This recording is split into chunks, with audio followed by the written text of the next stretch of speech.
Amen. Praise the Lord. Are we all blessed tonight? Sino pong nakaramdam ng presensya? Who felt the presence of the Lord tonight? Amen. And we will continue to feel the presence of the Lord as we hear the words of God for tonight. Amen. Are we excited? Amen. Parang hindi naman. Amen, sister. Are we excited to hear the word of the Lord? Amen. And what a wonderful time to be in the presence of the Lord. Thank you po sa ating mga music team for leading us in such a powerful time of praise and worship. Amen? Now, are you blessed with the time that you have been in the presence of the Lord? Amen. And tonight I just want also to thank each and everyone for last Saturday service. Amen. Salamat po sa buhay ng bawat isa. Truly, it was a victorious night because it wouldn't be possible without each and every one of you.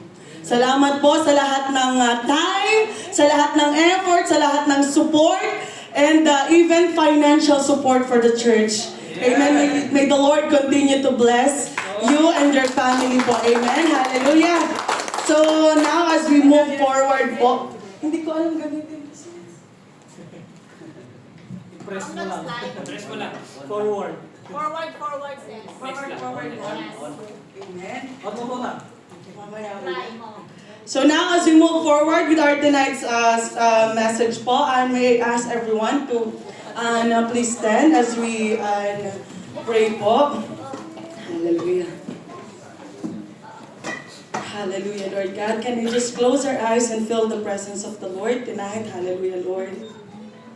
Our Heavenly Father, Lord, once again, we just want to thank you, Lord God, for this time that we come together and hear your word, oh God. Lord, we ask, Panginoon, that you will open our hearts, Panginoon, that you will open our minds to receive your message tonight, Lord God.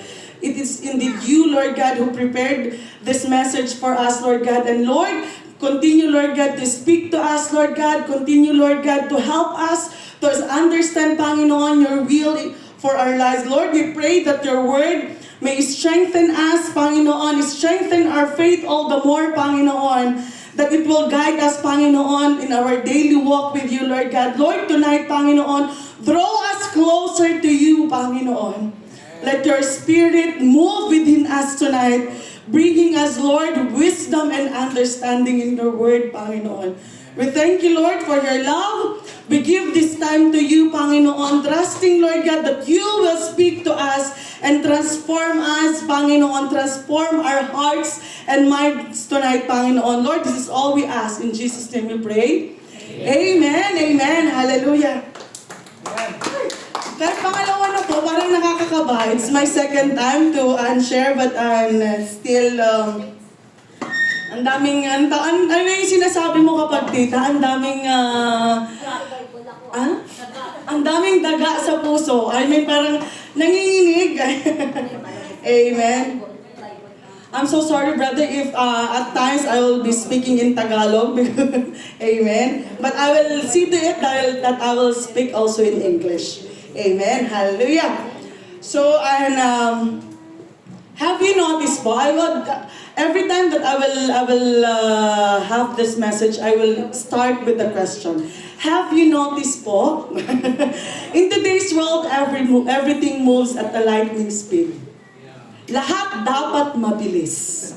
Amen? Nakikita natin yon. We live in a fast-paced society where everything is just click away. Pag gutom ka, isang click mo lang, andyan na yung talabat. If you are hungry, everything is just one click away. If you are hungry, you will just click and then there will be the talabat who will bring your food. The noon who will bring, and the delivery service who will bring your food. The Al-Shama. We are very kwan sa Al-Shama. Number 1 tayong kwan ng Al-Shama. Amen. Sa information, that is in the food. Sa information, we can find anything in Google. And sometimes when someone asks us a question, just check it in the Google. Amen po ba? Amen? Nakakan natin yan. Especially if our kids, our children will ask us, Mom, what is this? I have an assignment. Just check it on the Google, anak. Right? Amen? So, and in entertainment, we have this YouTube, we have this Facebook, and endless options within which they provide continuous content. My life na. So we are now living in a fast-paced, amen? Fast-paced society. We also see, especially in younger generations, how they are rushing to grow up too fast. Amen? There is a lot of pressure to be like adults, to take on adult responsibilities and succeed immediately. Amen? When they should still be enjoying the simplicity and joy of childhood. Many of young people nowadays feel the need to skip the slower parts of life and jump straight to adulthood. Amen? Sino yung mga Gen Z? Ay, wala tayong mga Gen Z ngayon. Hoy, millennial ka sis! Pasok pa sa Gen Z. So nowadays, if you notice, they are really rushing to be an adult, to succeed immediately. When in fact, they should just be enjoying the childhood. The thing that we have felt before. Right? Amen? And napapansin po ba natin yon? Amen? Ala, dapat maging ko naman tayo, support naman sis! Amen? If you notice it, I mean, you can just say, Amen sis, yeah, we have noticed it. Amen? Napapansin po ba natin yon? Did we notice that? Amen! Hallelujah! And I've noticed that this pressure for everything to be fast make us forget the value of slowing down. Of taking time to reflect. Amen. It feels like it's always slipping away. There's a constant pressure to move forward, to do more, and to be more. Yun yung palagi nating iniisip. Ang bilis na, dahil sa pagbilis ng ng ating society, sa paglago niya ng kwan, dapat we will be flowing with it. And we don't understand yung pag-i-slow down. Amen? But have we ever thought about this? What if the key to truly succeeding isn't found in rushing, but in slowing down and taking a pause? What if, instead of rushing through life, we could learn to reflect and experience it at a phase that allows us to grow mentally, to grow emotionally, and grow spiritually. Amen? Sa gabi ito, we will explore how the Bible teaches us the importance of moments to pause. Moments to rest, to reflect, and simply be still before God. Amen? I know this world we live, it celebrates the speed and constant motion, but tonight God calls us to moments of stillness. Moments where we can reconnect with Him, hear His voice, and be reminded of our purpose. Kasi minsan nakakalimutan na natin eh. Because we are living, we are just focusing on how, paano tayo sasucceed sa buhay. But we sometimes forget that we are parting our ways with the Lord. So this time, tonight, we will explore the power of pausing. Amen. Amen. How taking a moment to rest can bring strength, can bring clarity, and peace as we rest in God's presence. Amen. Do you want to take rest in God's presence? Amen. Amen. Hallelujah. Are we ready po? Amen. This is just an introduction. Amen. Hallelujah. So I will entitle this message. Nakikita na po natin. We are seeing it in our screen. And our message today is Moment of Pause, Rest in the Rush. Amen. We will rest in the rush. Amen. In this world, everything is rushing. Sige, abala dyan. Everything is moving so fast. But tonight, God is calling us for a rest. To be still. Amen. Hallelujah. So, the Word of God, we can find who have received Bibles last Saturday. Okay, magagamit na po natin yung mga Bibles. Amen. Thank you to our sponsors who gave the Bibles. Hala, hindi po nila dinala, Pastor. Nice to Ako na nagdala. Hala, sino po nagdala? Can we just, itaas po natin yung mga Bible natin. Can we just, Pastor Rob! Amen. Hallelujah. So our word for tonight, we can find it as well. Those who didn't receive who didn't take their Bibles, we have also in our monitor. And the word of God we can find in the book of Matthew, chapter 11, verses 28 and 29.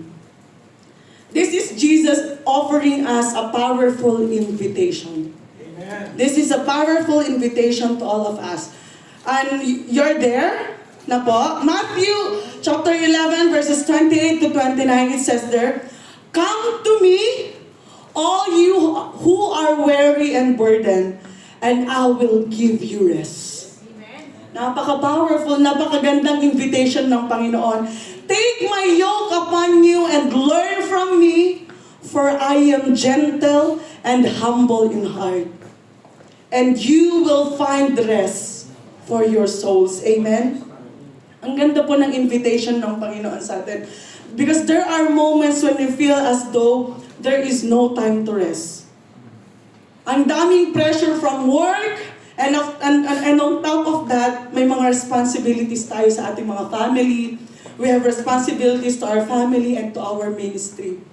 We're constantly juggling responsibilities, trying to meet expectation. Often pushing ourselves beyond limits. Sige, hanggang matamos.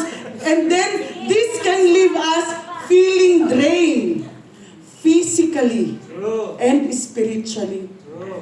Kasi sige. Move tayo ng move. Amen? But Jesus offers us an invitation tonight that speak directly to His Word. Amen. Come to me, all you who are weary and burdened, and I will give you rest. Amen? Amen. That is about, can we give a big clap offering for the Lord for that? Amen. It's a great invitation from the Lord that we forget sometimes. Because we are so busy and we forget to come to the Lord for a rest. Amen. Kasi ang naiisip nating rest minsan pagtulog eh. Amen? Hallelujah! This is not just any kind of rest. Na yung kasi gabi na, natapos na, you have finished all your works, everything, and from morning until evening you already finished, and you will take time to rest and you will sleep. That is what we thought rest. Right? Amen? So, it is more than just taking a break. It's a rest for our souls. Amen? It's an invitation for all of us to stop rushing. To pause and allow ourselves to be refreshed in the presence of the Lord. Amen?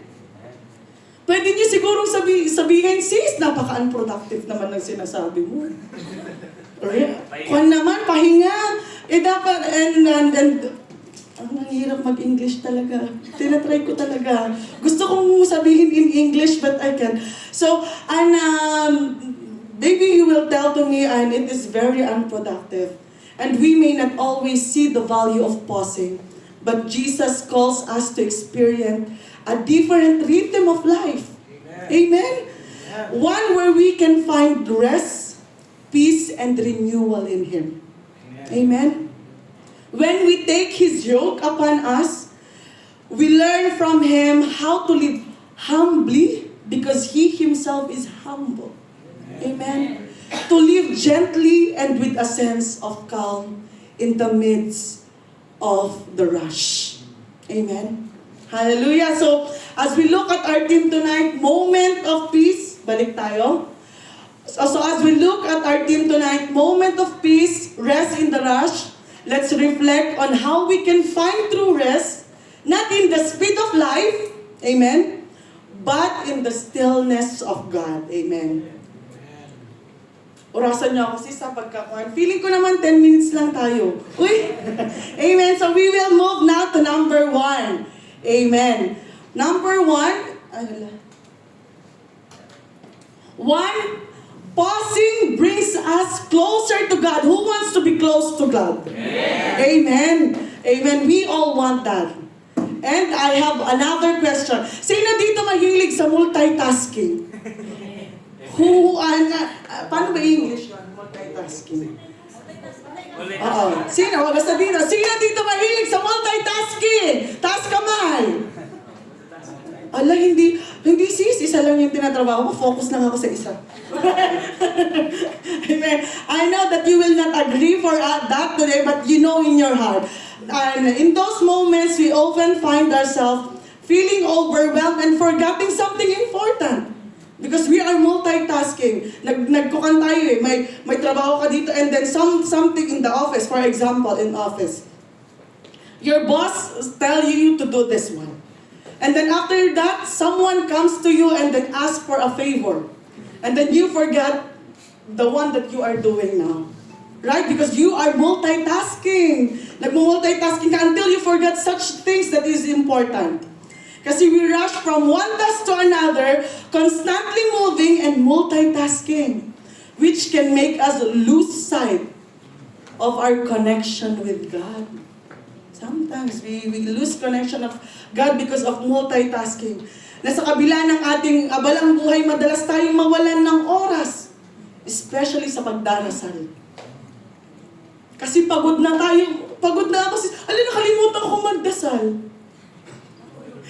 Pagod na tayo because of what happens for the whole day. And when we take time to rest, we forget the important thing, our connection with the Lord. We forget to pray. We forget to read the word of the Lord and mag-reflect. Kasi nga pagod na ako, sisi. Right? Amen? Amen. That's why I want to encourage you, church, to intentionally pause. It should be intentionally paused. Amen? Take a moment to be still and to allow ourselves to listen to God's voice. Huwag tayong selfish, mga kapatid. Amen? Lord, kasi naiintindihan mo naman, yeah, the Lord will understand us. The Lord will still love us. But until when mo gagamitin yung word na mahal kasi ako ng Panginoon. Amen? We should equal natin yung sarili natin. Let's check ourselves. Amen. Pausing brings us closer to God. Let's see what is important. Amen. So let us intentionally pause and allow ourselves to listen to God's voice. This quiet time helps us reflect on His presence, brings us closer to Him, strengthens our faith, and provides His guidance and peace. Pausing is not just about taking a break. It's about drawing nearer to God in a meaningful way. Amen? When we pause, we reconnect with Him and experience His love and peace more deeply. Mas ma-appreciate natin this life that He gave to us. Sabi nga sa word niya in Psalms 46 verse 10, yung kanta din natin kanina, be still and know that I am God. Amen.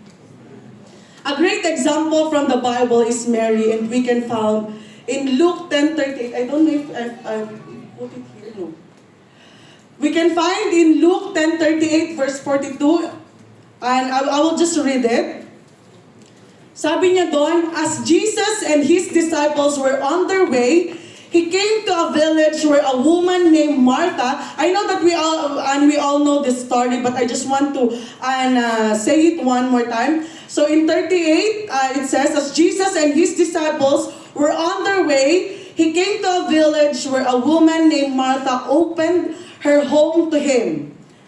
Martha opened the home for Jesus, okay? She had a sister called Mary, who sat at the Lord's feet listening to what he said.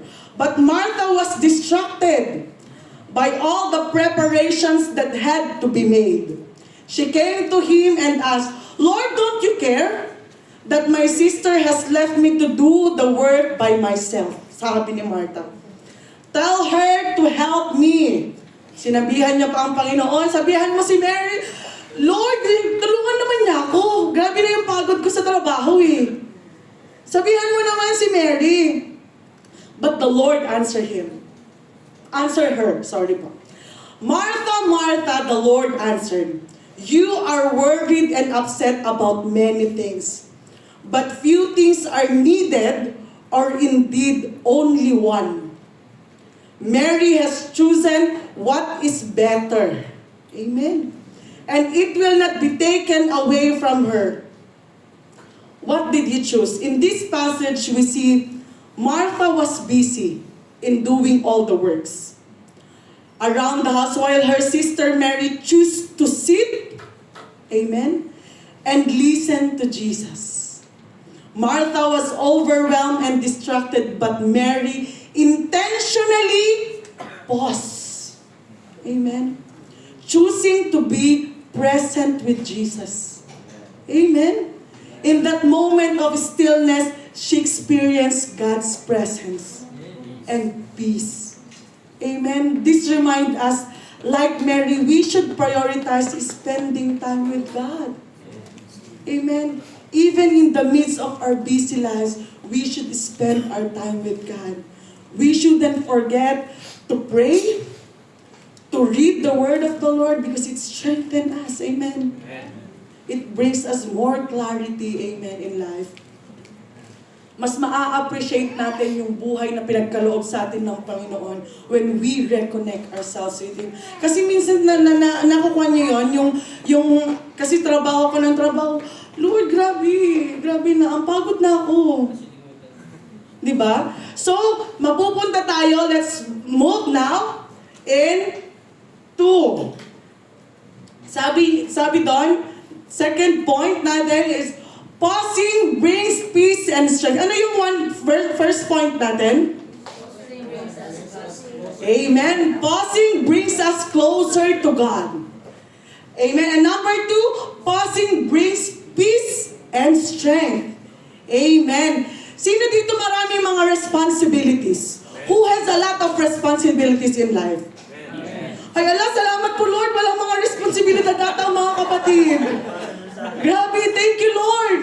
Ako lang ata, Panginoon. Nakikita mo ata ako lang. Amen. Sino dito maraming responsibilities? Amen. I know that all of us have a lot of responsibilities. Ay, nabawasan naman. Thank you Lord. Grabe. I know every one of us have a lot of responsibilities. And it can be quite challenging at times, leaving us feeling overwhelmed. Overwhelmed tayo sa dami ng responsibilidad. I have this moment pa nga na nananaginip na akong nagtatrabaho.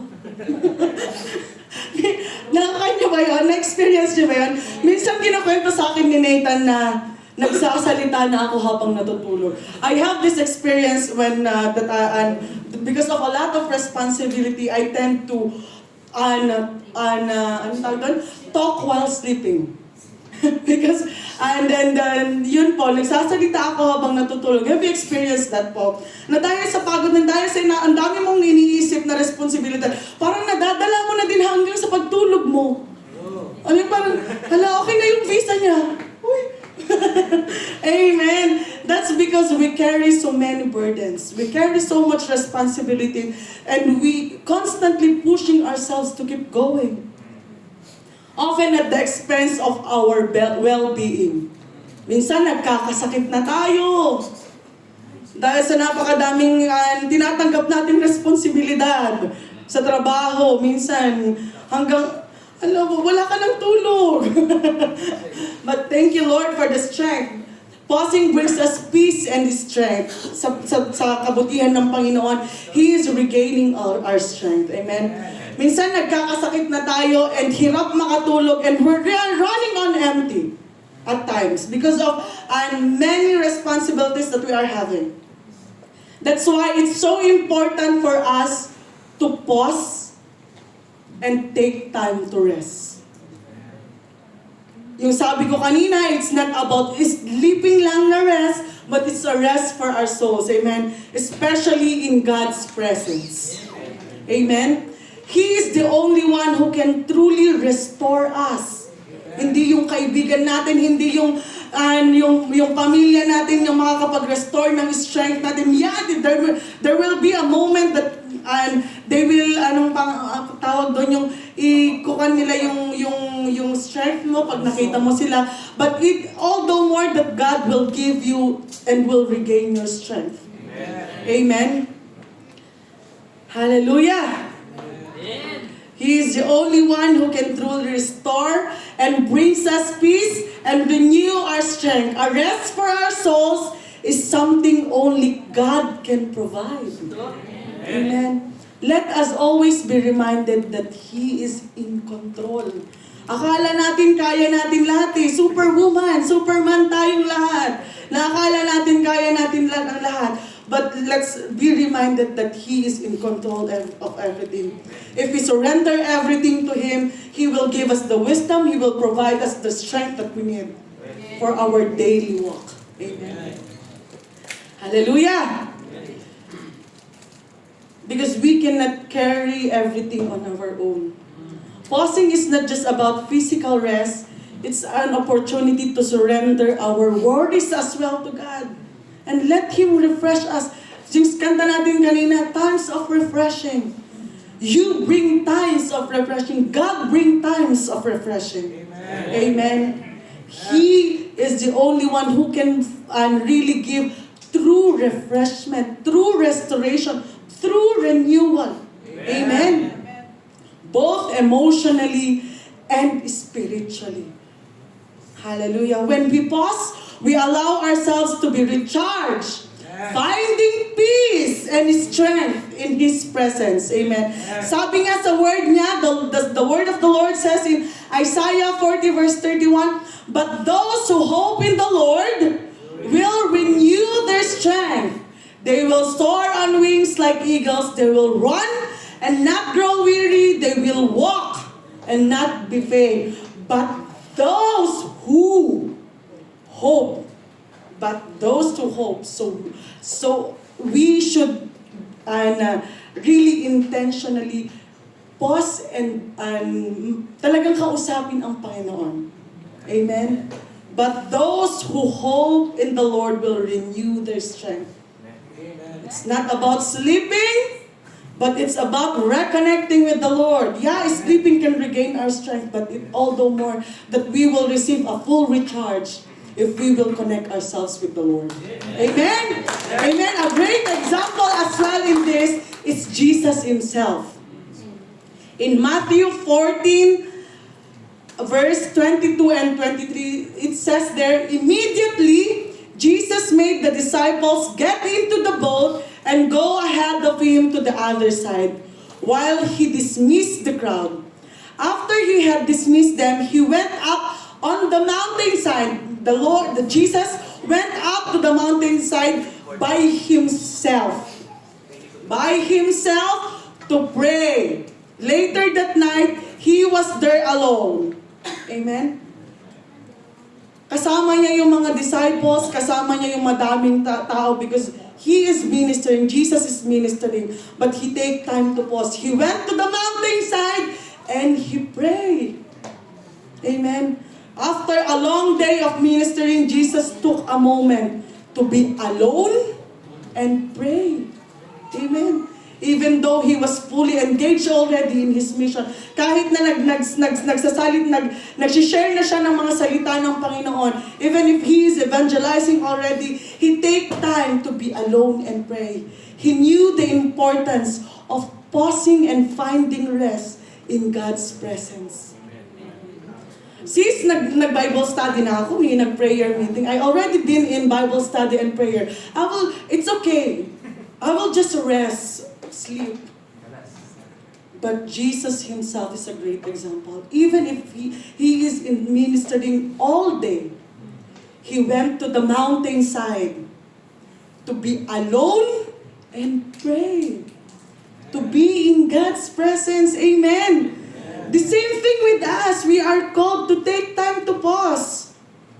Surrender our burdens because all day, akalain mo yon, all day siyang nagmi-minister. So yung strength niya nawala. Amen. Ikaw ba namang maglakad whole day, magsalita ka whole day? You will speak whole day, you will pray all day, you will walk all day, you will feel drained. So it is at a moment for us to be alone and pray. To be in God's presence. Amen. We shouldn't forget that, mga kapatid. Hallelujah. Because He only can give the peace and strength. Only God can provide. When we pause in God's presence, we are not just resting our bodies, but also our souls. Hindi lang yung mga katawan natin, but also our souls inside of us. Amen. This pause allows us to restore us, fills us with His peace, and strengthens us as we face another challenges in life. Because every day there is a lot of challenges. So in every day of our life, we should take a moment to pause and be with the presence of the Lord. Amen? Amen. You want that po? Amen? Nakikita ng Panginoon. Amen. Lahat ng nag-amen. Amen. Hallelujah. So number 3, last points na po tayo. Amen. Okay pa ba naman yung time nyo? Overtime na ba? Is it overtime? Or do you feel sleepy na? Okay pa naman? Are we still alive po? Opo naman sis. Ano nakikita mo sa amin?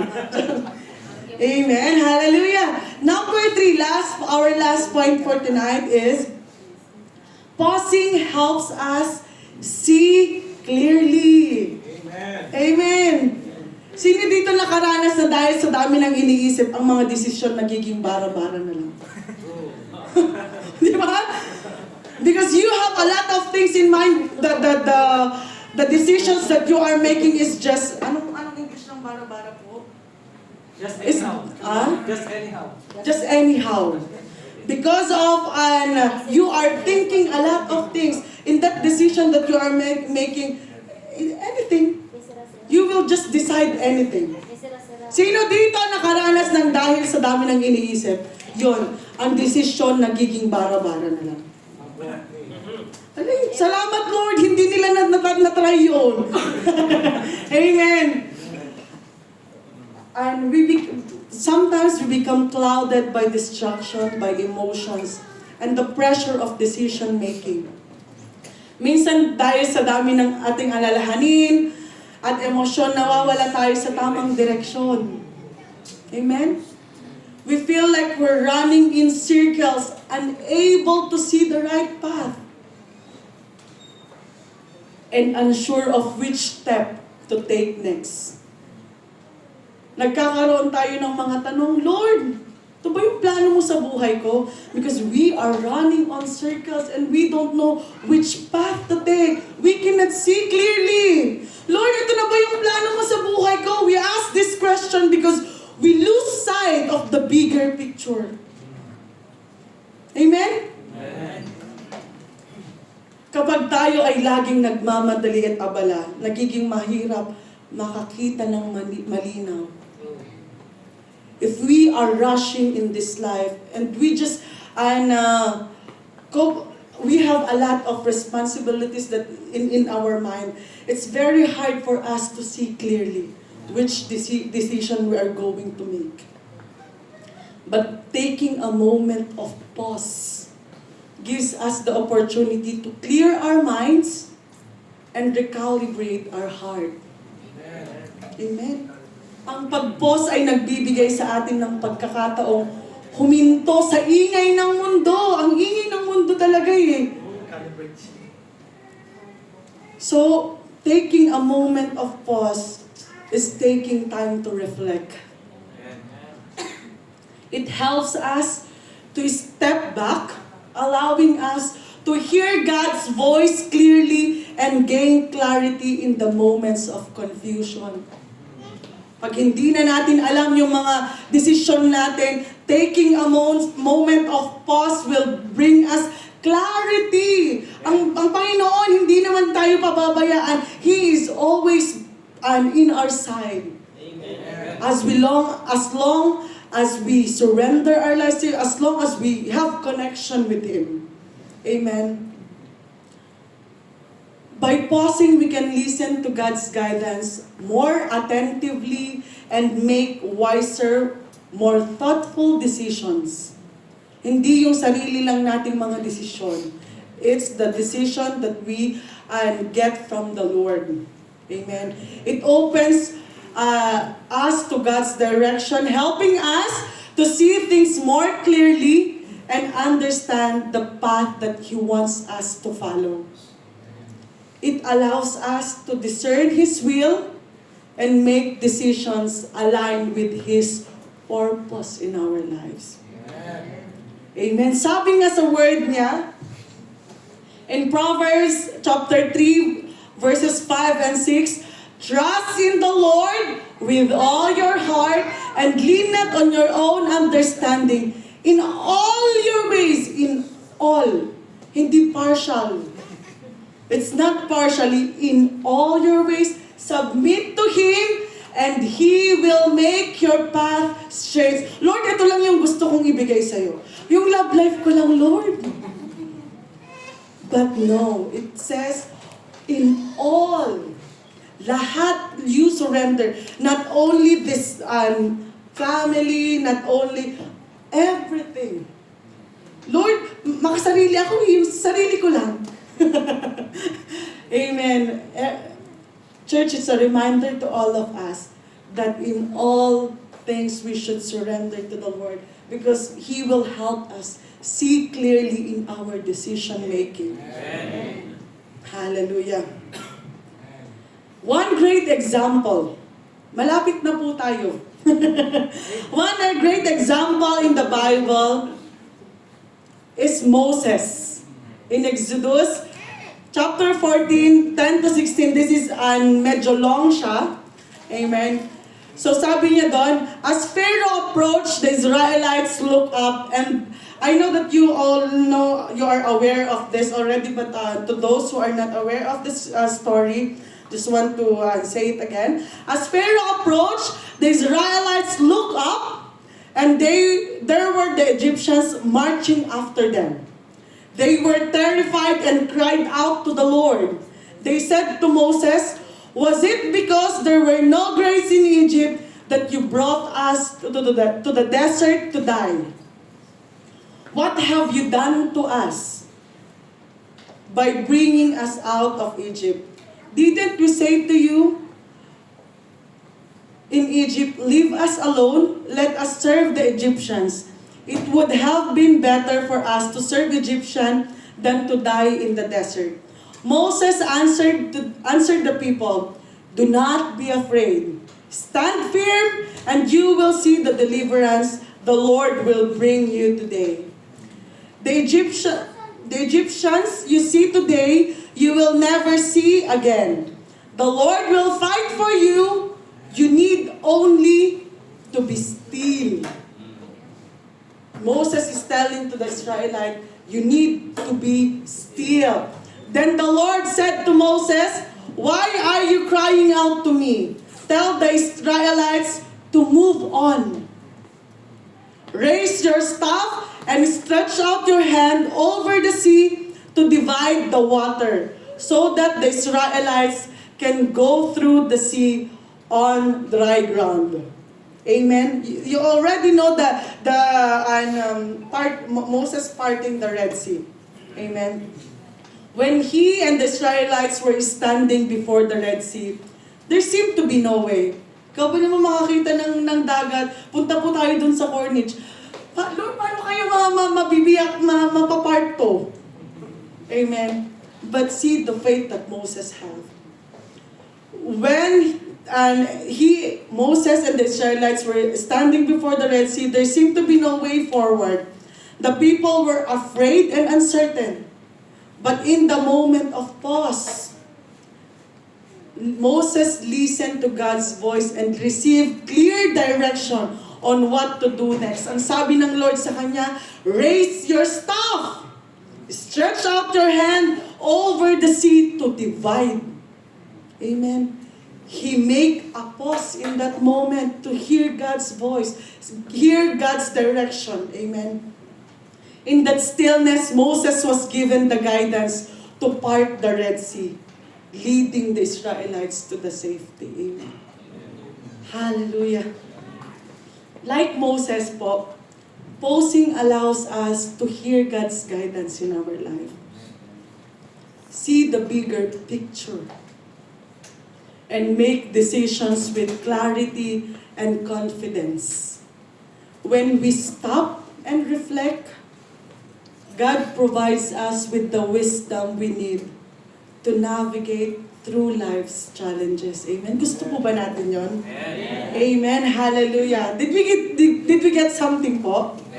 Amen. Hallelujah. So, and as we conclusion na po tayo, may I ask the music team, may mga takeaways tayo? Sure? What is the number one?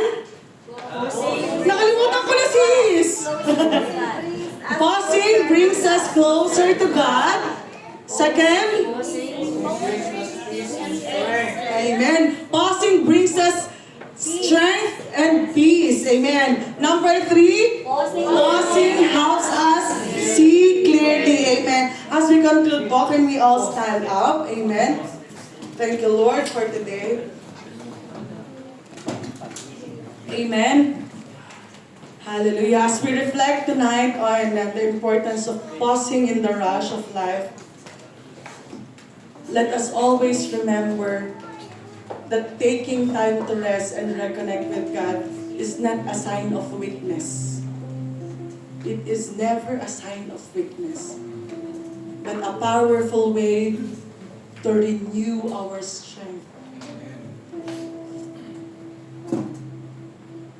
In a world that constantly urges us to keep moving faster, to always be busy, God invites us to slow down, to come to Him, and to experience rest for our souls. Jesus, in His great love, offers us peace in the midst of chaos. Amen. He reminds us that we don't have to carry the weight of life burdens alone. By pausing and spending time with Him, we find clarity, we find peace, and we find strength and direction. Our busy lives may never slow down, but we can choose to make a space for God. We should intentionally pause, mga kapatid. A moments of stillness, a moments of rest for our souls. So as we go back to our daily routines, let us remember that pausing is not a waste of time, but a vital part of our spiritual growth. Let's trust in God's invitation tonight to rest, knowing that in His presence, we are restored and we are made whole. Amen. Hallelujah. Can we just sing once again?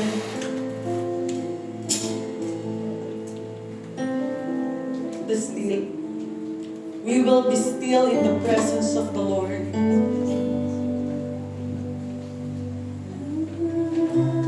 Come on, church.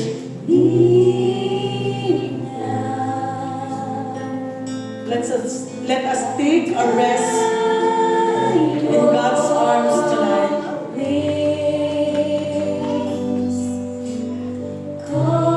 Surrender all your burdens to the Lord. Surrender everything to the Lord. He will restore us. He will give us the peace. He will strengthen us tonight.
knowing, Panginoon, that you will be with us, Panginoon. Lord, we come before you tonight, Panginoon, with a grateful heart, Panginoon. Thanking you, Lord God, for the invitation that you have given to us tonight, Lord God, to rest in your presence, O God. Lord, we confess, Lord God, that so often we are caught up with our busy life. We rush through each day, overwhelmed by all our responsibilities, O God. And we forget to pause, we forget to rest, we forget, Lord God, to hear your voice, Lord God. But tonight, Lord, we choose to respond to your call. Lord, we ask, Panginoon, that you will help us create a moment of stillness in our lives where we can truly rest on you, Panginoon. Lord, we pray tonight that you will restore our hearts, that you will restore our minds and our souls, oh Lord. Give us the strength, Lord God, the clarity that we need to keep going in this life, oh God. Lord, we know, Panginoon, that in you, Lord God, we can find a true rest, Lord God. This world can never give us a rest, Lord God, but it is only you who can provide, Lord God, a true kind of rest, Lord God, in our physical body, Lord God, and in our souls, Panginoon. Lord, tonight, Panginoon, we also pray, Lord, for those who are feeling weary, Lord God, who are feeling burdened and overwhelmed, Lord God. May they find peace, Lord God, in your presence, Lord God. May we find comfort in your presence, oh God. And know, Panginoon, that you are near to them, Lord God.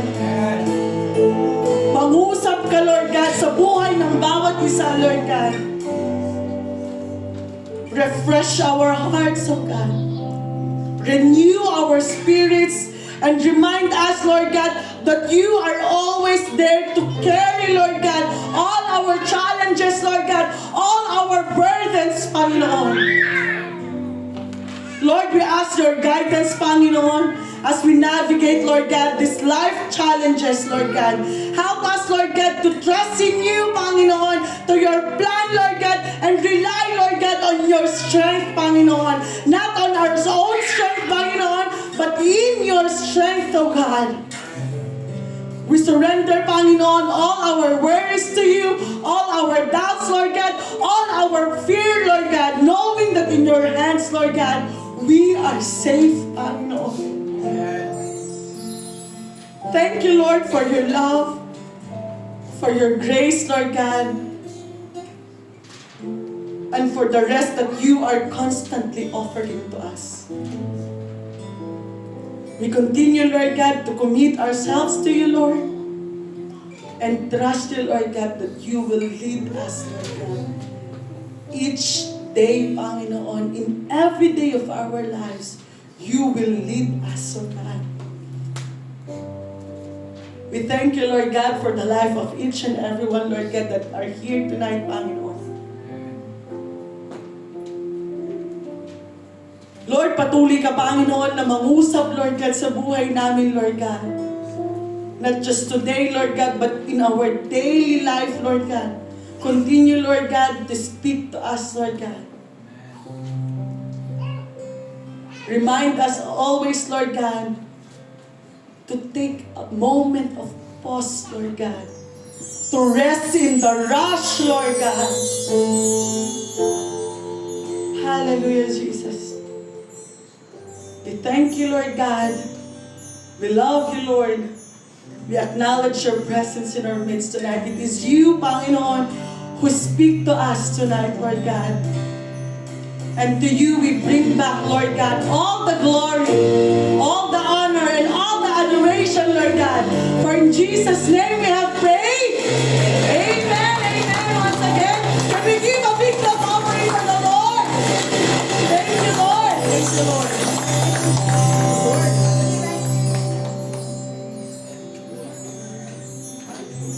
Amen. We can all seat po.